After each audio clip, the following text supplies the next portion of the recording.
Yamagata Masakage, one of the 24 generals of Takeda Shingen, and Nioh 3's first statement, learn the rules or go home. Naginata, wide arcs, strong reach, clear telegraphing. Every combo has a recovery window, not a gift, a test. 3 mechanics carry this fight: key management, burst break, living artifact. Ignore them and you hit a wall. Master them and the fight opens up. Yamagata rewards patience. Rush him, drain your ki, and you get punished, precisely as the design intended. Difficulty? Easy. Readable, but challenging if you skip the fundamentals. Jakotsu Baba, an old woman, half human, half yokai, with 2 snake skeletons as limbs. Fire on the left, ice on the right, and a grudge rooted deep in Japanese mythology. This fight teaches one thing: space control. Her poison pools aren't random. They funnel movement, punish reflexive back dodging.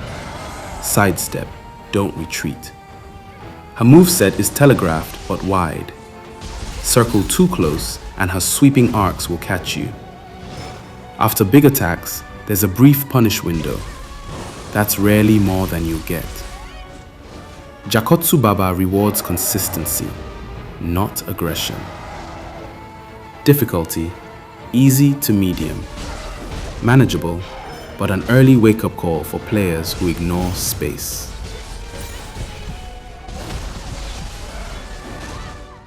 Baba Nobuharu, one of Takeda Shingen's most trusted generals, corrupted, massive, and built around one mechanic: spectral projection.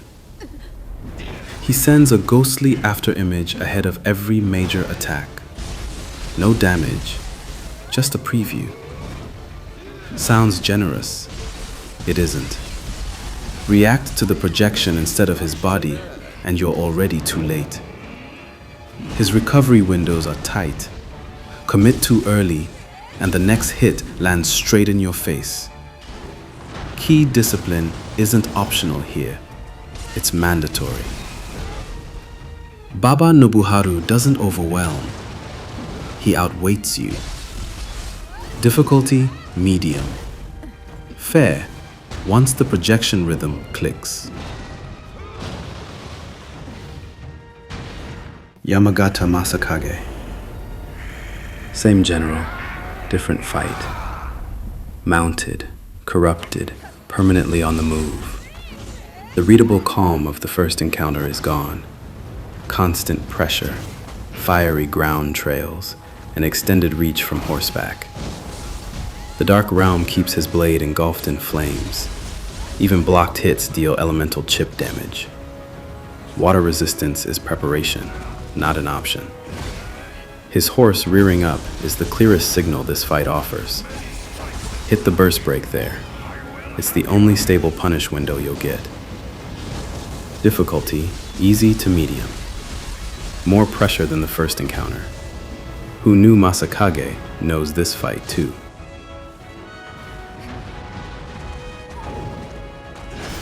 Takeda Shingen, the tiger of Kai.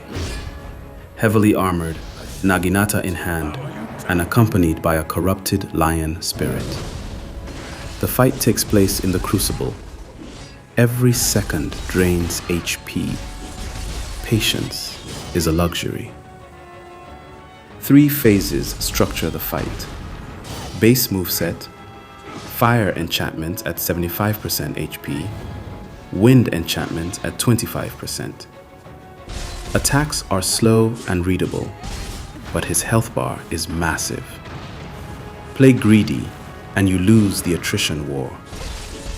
His counter stance is the critical moment. White lines, fan animation, stop attacking immediately. Push through it, and you eat a hard counter straight to the face. Difficulty: easy. Long, but controllable for patient players. Takeda Shingen has merged with his corrupted lion spirit. 4 arms, surprisingly fast for his size, and attack angles that are barely readable. The fight shifts in the Dark Realm. His fists ignite with fire and wind. Elemental resistance is preparation, not an option. His moveset revolves around space control, leaping ground slam, punching combos, energy ball. Every attack has a clear windup, but dodge too early and you eat the follow-up. Burst Break on Red Aura is the only stable punish window. Size is deceiving. This Shingen doesn't wait. Difficulty, medium to hard. Aggressive, fast, and far less readable than the first encounter. Great Tengu. Mountain spirit, fallen ascetic, winged yokai with a spear. And the first real mobility problem in Nioh 3. He controls space from above. Wind, lightning, dive attacks, grab. His moveset is telegraphed, but his speed leaves little time to process. Close range is possible, but risky.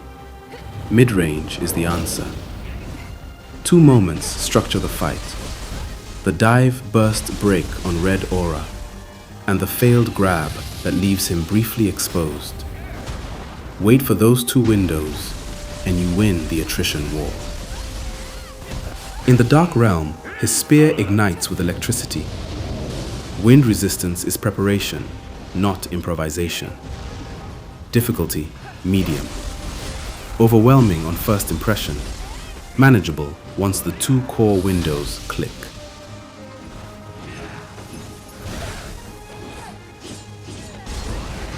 Otoroshi.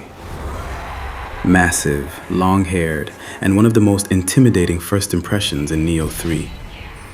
Until you realize, he's mostly readable.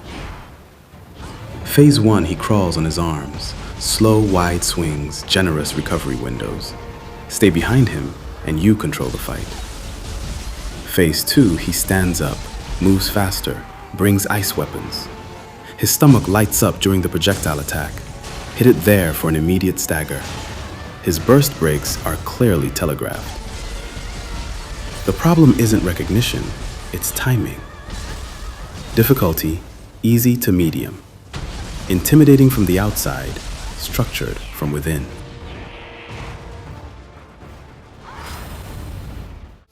Ibaraki Doji.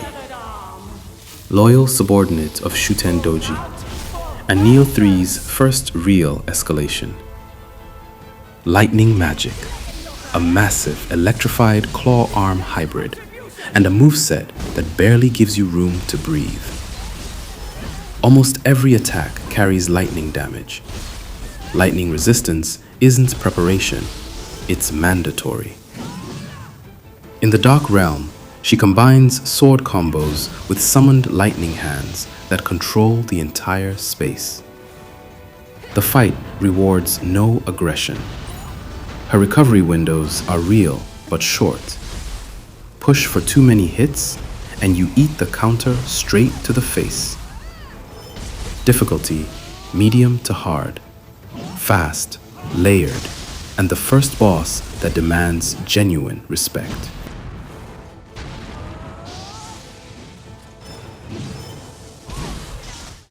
Kajiwara Kagetoki, trusted commander of Minamoto no Yoritomo, and Nioh 3's most frustrating human boss. Not raw difficulty, design choices that wear you down. Dual axes, almost exclusively at range. He throws, retreats, summons yokai, and repeats.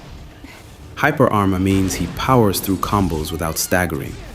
Heavy weapons are the wrong choice. Burst break on his boomerang throw is the only reliable punish window. Difficulty? Easy. Mechanically manageable, but his hit and run design tests patience more than skill.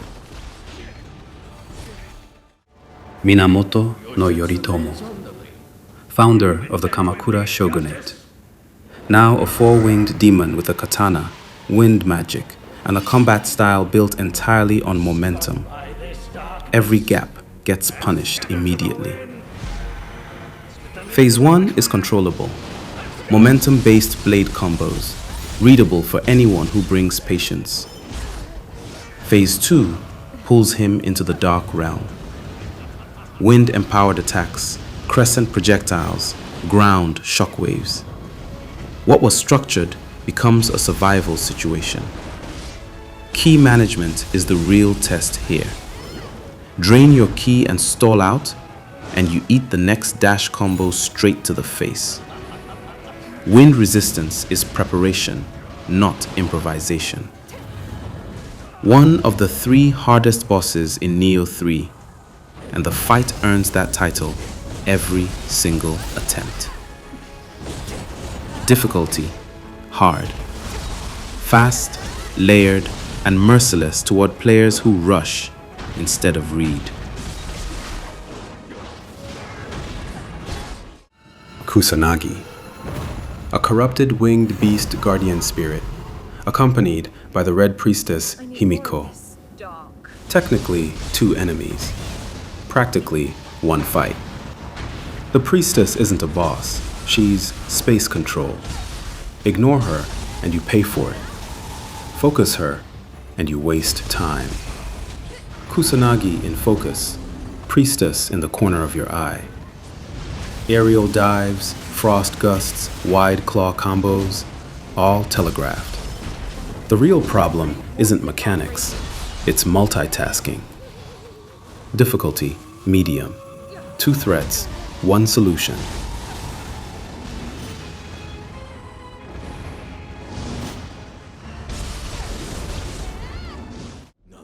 Hiruko, former king of Yamatai, younger brother of Himiko, and a boss that refuses to commit to one element. Fire, ice, water. He switches mid-fight and forces constant adaptation.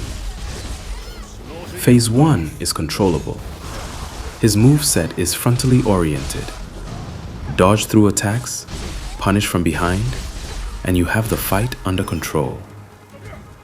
At 50% HP, full heal, Yokai transformation, and a massive claw arm that doubles his reach. No clear elemental weakness. Ki pressure is the answer. Break his ki bar, and you get the only reliable punish window this fight offers. Difficulty, medium to hard. Adaptable, layered, and a clear step up from everything before. Tokugawa Kunimatsu, grandson of Tokugawa Ieyasu, passed over as shogun, corrupted, in Nioh 3's hardest wall. Not at the end of the game, right in the middle. That's intentional. Phase 1, single lightning katana, precise but readable. At 50% HP, he draws a second blade, sprouts wings, and the fight flips. Dual wield combos, aerial dashes, lightning projectiles, barely any openings. Ki pressure and patience are the only answers. Play greedy and you lose. From our ranking video, a strong number 2. Justified. Difficulty, hard. Nioh 3's definitive skill check. Beat him and you understand the game.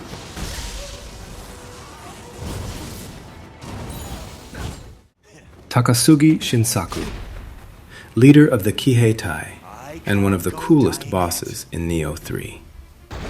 Katana, revolver, and a guardian spirit that plays the shamisen. That's not coincidence. That's personality through design. Phase 1 mixes blade combos with mid-range pistol shots. Readable, but never static. At 50% HP, he summons Shami Choro. Combos get longer, windows get tighter. His guardian spirit is the real problem. It attacks from your blind spot. The shamisen audio cue is the only reliable warning signal. Listen, don't just watch. Difficulty, medium. Technically demanding, but a fight that's fun to learn.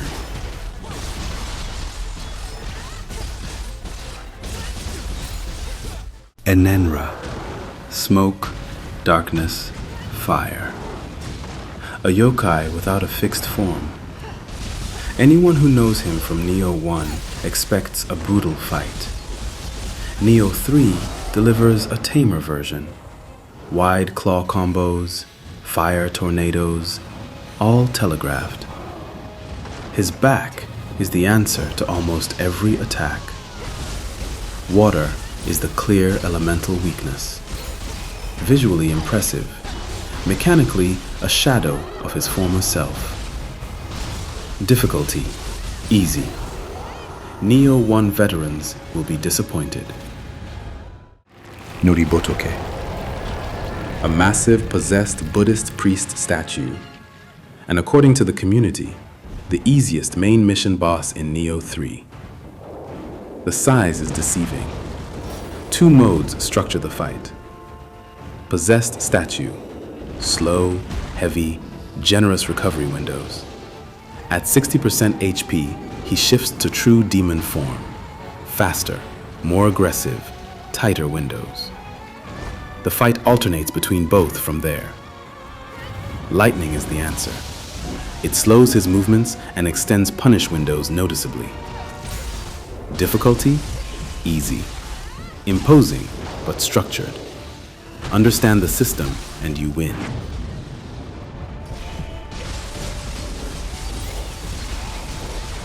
Okita Soji, captain of the 1st Shinsengumi unit, weakened by tuberculosis, but the strongest human boss without yokai powers. The game makes you feel that.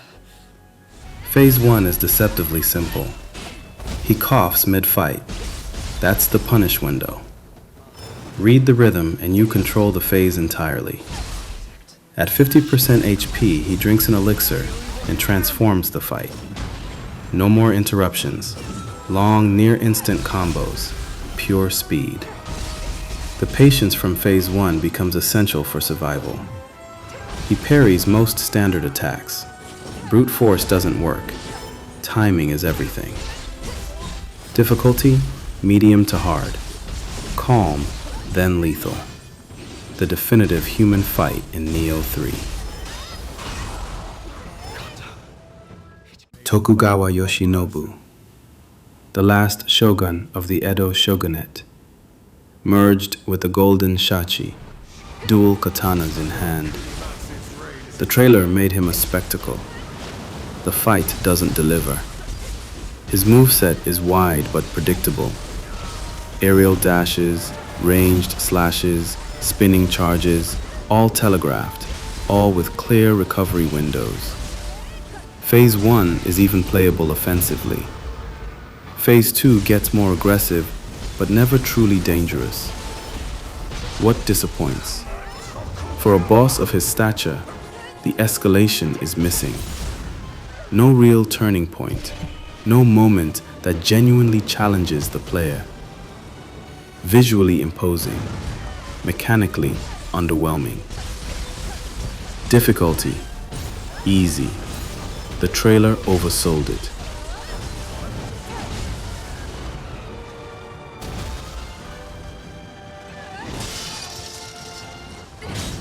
Hiruko, former king of Yamatai, now reincarnated in Tokugawa Kunimatsu's body, full of yokai power, and the hardest boss in Nioh 3. Our number 1, justified. Phase 1 deceives. His sword moveset is readable. Dodge through attacks, punish from behind, and you control the phase. At 50% HP, full transformation. Ice Crystal AOS, raining blood, a laser attack that forces constant repositioning. What was structured becomes a survival situation. Key management and elemental confusion are the only answers. Maintain water and lightning simultaneously. Let the pressure drop, and he resets and punishes immediately. Difficulty? Hard. Nioh 3's hardest boss. No luck, no shortcuts. Only mastery of the system.